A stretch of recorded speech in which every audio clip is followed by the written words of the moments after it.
7,000 కోట్లు ఉంటే దాన్ని 75,386 కోట్లకు తగ్గించడం పెరక్కపోగా.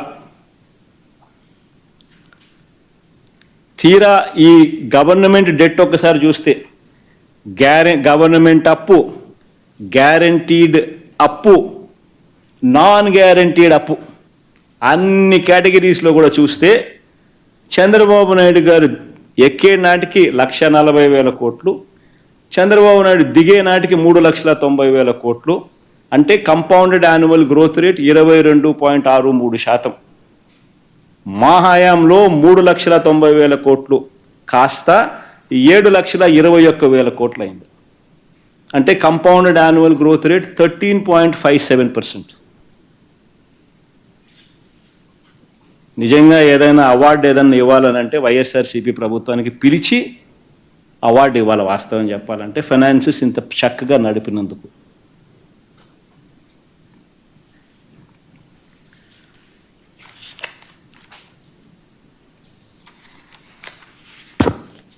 నేను ఒకటే అడుగుతా ఉన్నా, మళ్ళీ వీళ్ళు ప్రచారం చేసినట్టుగా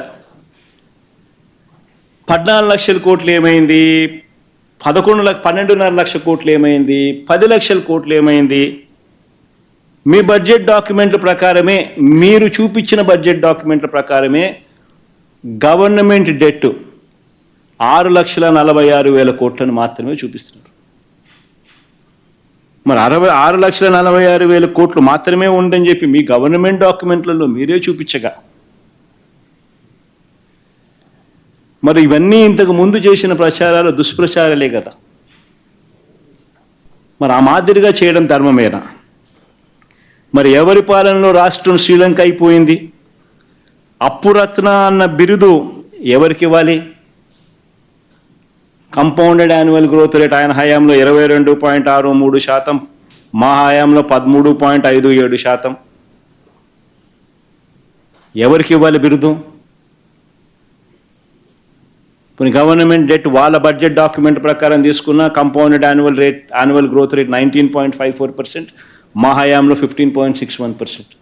కొన్ని ఎవరికి ఇవ్వాలా? అప్పురత్న అనే అవార్డు ఎవరికి ఇవ్వాలా? రాష్ట్రం శ్రీలంక ఎవరి హయాంలో అయ్యింది? అది ఎవరుంటే అయ్యే అవకాశాలు ఎక్కువ?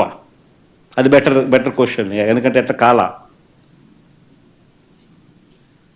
కానీ అయ్యింది అని చెప్పి గంభీరంగా ప్రచురణ. ఎందుకు? సూపర్ 6 ఇవ్వాలి, సూపర్ 7 ఇవ్వాలి. ఆ ప్రచురణ లేకపోతే సో రాష్ట్రం క్లిష్ట పరిస్థితిలో ఉన్నాయి అని చెప్పి చెప్పక తప్పదు. ఇంకా అన్నిటికన్నా గుర్తుపెట్టుకోవాల్సింది ఏం తెలుసా? మా 6,46,000 కోట్లు ఏదైతే 3,13,000 కోట్లు వాళ్ళ హయాంలో, వాళ్ళ బడ్జెట్ డాక్యుమెంట్స్లో వాళ్ళ హయాంలో 1,32,000 నుంచి 3,13,000 కోట్లకు చంద్రబాబు నాయుడు ఏదైతే తీసుకొని పోయాడో, ఆ 3,13,000 కోట్ల నుంచి మేము ఏదైతే 6,46,000 కోట్లకు మేము ఏదైతే తీసుకొని పోయామో అది కూడా సగటు annual growth rate, compounded annual growth rate Chandrababu Naidu హయాంలో 19.54% ఉంటే మా హయాంలో 15.61% ఏదైతే చంద్రబాబు నాయుడు గారి కన్నా తక్కువ చేసినామో, ఇవన్నీ కూడా ఏంటి? 2 సంవత్సరాలు కోవిడ్ ఉన్న పరిస్థితుల మధ్య ఈ పర్ఫార్మెన్స్ మాకు ఎందుకు అవార్డు ఇవ్వాలి అని అంటే, 2 సంవత్సరాలు కోవిడ్ ఉన్నా కూడా చంద్రబాబు కన్నా బెటర్ పర్ఫార్మెన్స్ ఇచ్చినాం. కోవిడ్ వల్ల దేశం కాదు ప్రపంచ ఆర్థిక పరిస్థితులన్నీ కూడా అతలాకుతలమైన పరిస్థితులు, రాష్ట్రంలో కూడా అతలాకుతలమైన పరిస్థితులు, రాష్ట్రంలో రావాల్సిన ఆదాయాలు తగ్గిన పరిస్థితి, రాష్ట్రంలో అనుకోని ఖర్చు పెరిగిన పరిస్థితులు. ఇన్ని నేపథ్యంలో కూడా చంద్రబాబు నాయుడు కన్నా బెటర్ పర్ఫార్మెన్స్ ఇస్తూ ఉన్న డేటా.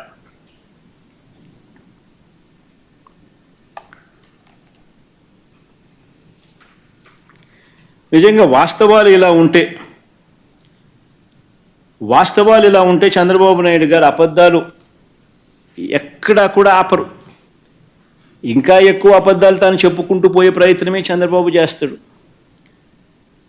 ఇవన్నీ చెప్పుకుంటూ చంద్రబాబు నాయుడు ఇంకా ఒక అడుగు ముందుకేస్తే చెల్లించాల్సిన బిల్లులు ఉన్నాయి, చెల్లించాల్సిన బకాయిలు ఉన్నాయి అని కొత్తగా ఏదో ఇప్పుడే తానేదో ఈ ప్రభుత్వంలో మాత్రమే ఇది జరిగింది అన్నట్టుగా చంద్రబాబు నాయుడు గారు చెప్పుకొస్తా ఉన్నారు.